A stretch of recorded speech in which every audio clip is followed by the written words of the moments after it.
వేములవాడ పట్టణంలోని Krishnaveni group of schools లో ఘనంగా సావిత్రిబాయి పూలే జయంతి వేడుకలను నిర్వహించారు.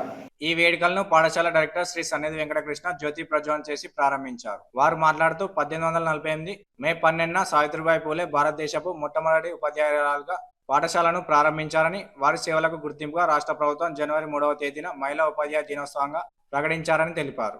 ఈ కార్యక్రమంలో మహిళా ఉపాధ్యాయులు, విద్యార్థులు పాల్గొన్నారు.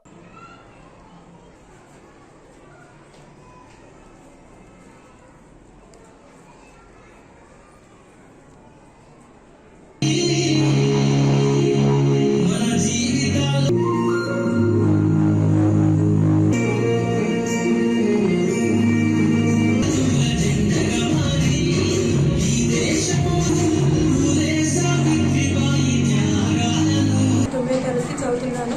ఈరోజు జనవరి 3న మహిళల ఉపాధ్యాయుల దినోత్సవం జరుపుకుంటున్నాము. సావిత్రిబాయి పూలే పుట్టినరోజు సందర్భంగా ఈ వేడుకలు జరుపుకుంటున్నాము. సావిత్రిబాయి పూలే ఆధునిక భారతదేశంలో మొట్టమొదటి మహిళా ఉపాధ్యాయులుగా పనిచేశారు. సావిత్రిబాయి తన భర్తతో కలిసి బాలికల చదువు కోసం ఎంతో పోరాడారు. 1948 జనవరి 1వ తేదీన బాలికల ఉన్నత పాఠశాలను నిర్ణయించారు. 1998లో ప్లేగు వ్యాధి ప్రబలింది.